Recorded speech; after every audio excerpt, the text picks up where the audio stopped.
बोलिए बोलिए। कि गोरी नहीं हर में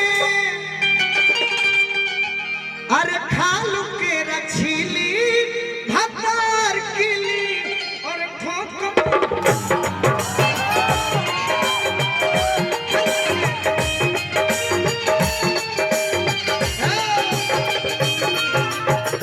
भोजपुरी जगत में तू एगो कट भई गायक लोग बहुत आवेला बजवा के चल जाला बाकी हम मंच पहले तो तबला ऊ है नालू है झालू है बाकी अलग कठिन हो जाला गोरी नहीं हर में अरे देखो ये भोजपुरी है हटन है लगलू माने अब लगलू माने निमन चीज कहबनु तो नौजवान कहिए सकी चलो लगले संत के हित बने यह लगी कोहे वाला जगह ना रहे बाकी आपने फरमाइश किया हमने कह दिया बाकी अनुपमा तू सुनो कि गोरी नहीं हर में अरे खालू के रछीली भतार किली और ठोक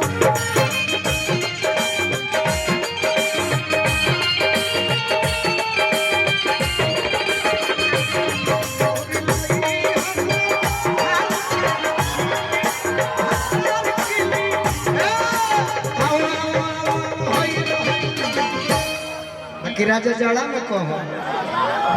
एजा भोजपुरी बा मुझ मुजवान जहां वीरन के बखान करी का बखान जिनकर तेदा के शान मानो चाहे मत माना धुरी है जरूर हो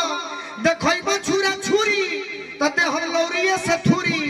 करी का बखान तो जिला भोजपुरी इका जीवन है पुरस्कार लेना आ तब कहो कि सोहिया जड़ा में ना तो एक चीज और तो सुनो अब तो बोली दिले बड़ा एक चीज और सुनो निमन कहियो हमेशा की जगह पर मारिला देखो ऐसे कि बका बका जे बोलेला ओकरे के बकलोल कह जाला जे बक बक बोलेला तो लोग कह कि हां धर धर घर लॉकडाउन में कोई पूछा था तो नहीं कहीं के लोगन ओली है सब अच्छा तो हम चलते ना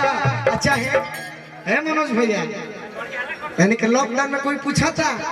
हम मानी कि 50 रुपए दे देंगे हम मानी कि 50 रुपए दे लोगों उली होई से हर करम अपना करेंगे बक बजाओ तनी मन इनके देश से प्रेम बा आई वतन तेरे लिए राहुल भैया यहनी के बारे में कहने आई जे कन्हैया जी के पार्टी के आई बड़ी सब दिल दिया नाच के मलकिनिया का कहिए सब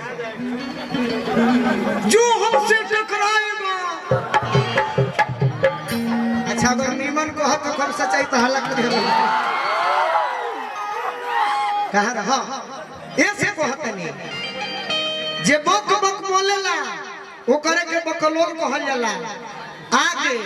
न पीछे जोन जोंघिया के बीच मारल जाला करे के गोल को ऐसे कहे कही तो निमन कही हो निशा उपदे हमारे प्रोडक्ट है ओकरे लेखा बना के मत कही हो जोन कहे के होई प्रोडक्ट माने यही आश्रम के चेलिन होइलो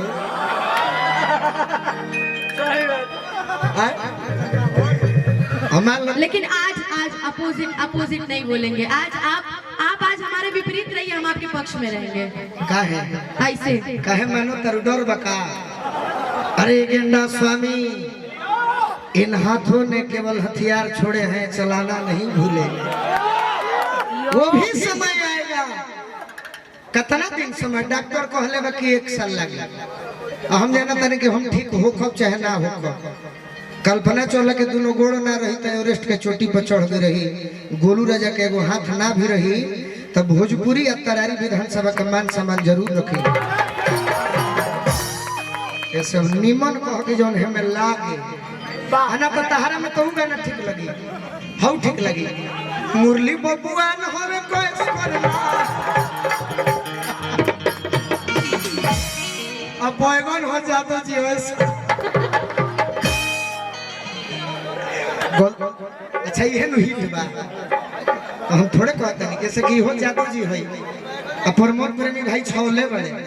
ये से कहते हैं सही बात गलती हम नहीं कहत हम शिकायत ना करीला शिकायत करती तो दू गोली के बाद बचती भईवा शिकायत हम कहू के कोइले रहती तो दू गोली शरीर में ढो तनी तो हम बचती हमारी है उद्देश्य कि कहू के बिगाड़ब ना तू हमारे बारे में कुछो कह हमारे जवार के होको चाहे कहीं के होको शिकायत करो हम निमन बन ना तू का देखो पगला तो कहत नहीं तो का कहत रू कि जब जई बात हमारा सुनी भातार किली ठोक दी हो कि जब जई बात हमारा सुनीली किली ठोक दी ए पर हमार जौन बड़ भाई चंदन भैया डांस कर दी जौन हमें ही कट मारो तनी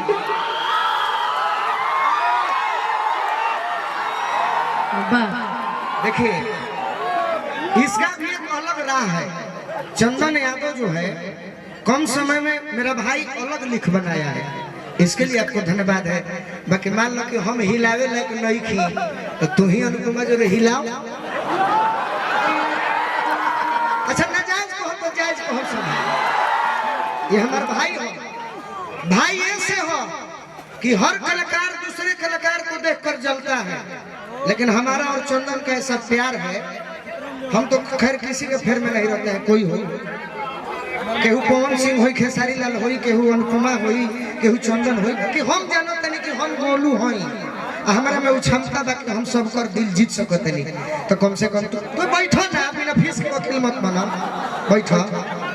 हाँ कवि के हमरा ई जब हम रही ना मंच पे त ई दूसरा के लेके आवे ना जब दूसरा केहू रही ना तो खुद ही लई कोनो कहे की जरूरत ना पड़ी I am request for you Chandan and Anupama थोड़ा एंड सा गोलू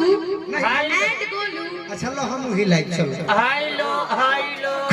कवि यही भाव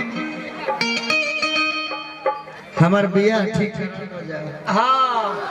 चलो झारखंडी में तो कल अब हम शुभ ना मानो और साल बिया पहले बाराती चलबे ना चल तनी हिलावे के बात है भाई भाई अनुपमा जरा ना कमर तू जनी बड़ी यार काहे से उनकरा के पेट पे लात मारत रहा यार झूठे ना अच्छा सुनो मैडम ना ऐसा थोड़ी होला ना अरे डांस करो ठीक बा अब लगलू ना के ना आवेला तो हम का करू आवेला तू नौ जाने लू छौ ना जाने लू ना जाने लो तू सब जाने लो। ना जाने लो दिस इज द जिला ऑफ भोजपुर जिला भाई देखो खेला कि गोरी नहीं हर में तनी तू आ जा चांदनी चांदनी चांद से होती है सितारों से नहीं खुशबू तू है वो तू आ अरे हां एगो तनी पठावा तू आ जा हाँ पहलवान है ने आवा डफोर संख हाँ जी चंदन इसी पूजन वो है तने डफोर संख ले ले अनुपमा जो अरे हम तारा जो बन ऐसे कि हम भी गाला गोल गाला सब घीचिला आओ अरे टी शर्ट गलती टी-शर्ट सही बात तो लोग गलते पूछी भैया हम टी शर्ट सहते नहीं कि कि गोरी नहीं हर में अरे खालू के रछीली भातार किली ये नहीं जाड़ा में गमना करई तीरा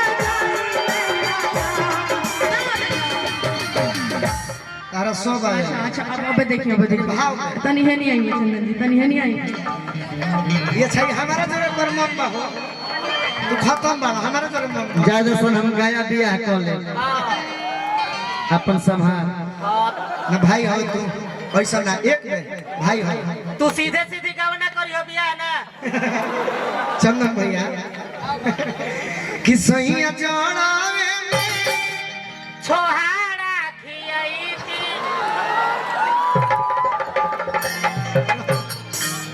कवि भाई सब अच्छा बादल भैया को हमारे कवि के सम्मानित करो भैया हमारो शरीर नियन भइल बा।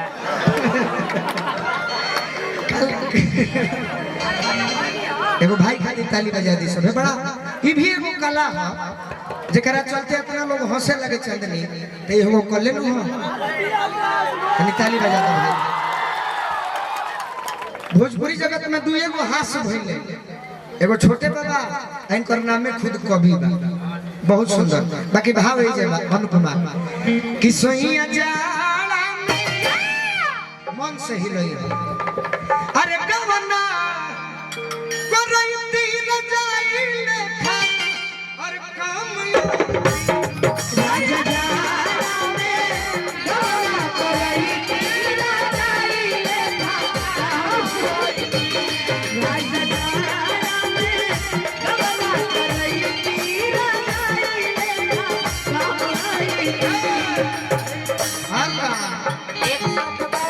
एगो बात हमरा चंदन खातिर कह सकते नहीं ई जोड़ी भइल अगर न मिलते इस जीवन में के जन्म बाबा अगर न मिलते इस जीवन में के जन्म बाबा 61 हम नाचत हल्ला करबे ना ले तो सही है जाला रहता मनोज भैया हमारे ना यहाँ के अंतिम समय खाया रघुआ पंचायत भवन से खड़ा हो जाएगी। हथा लेकर अरे गवना करैती न जाइले राजा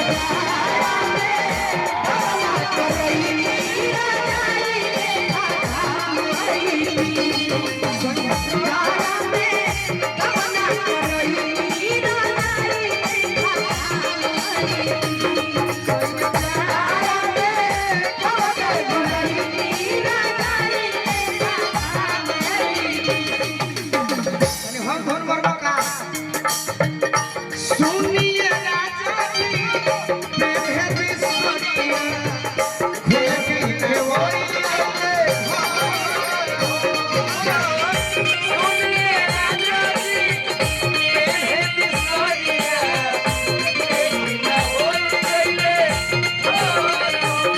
कहे आप सही बरू कहे पगलाइल बरू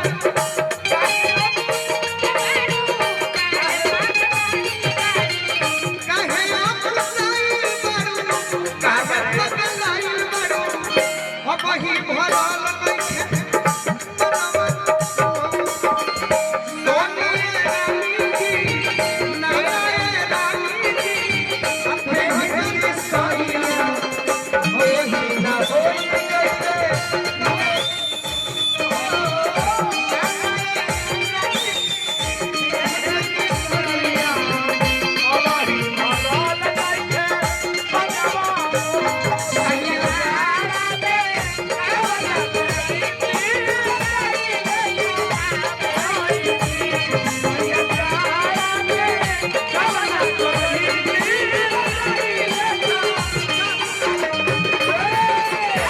अनुपमा 61 62 भैया भैया भैया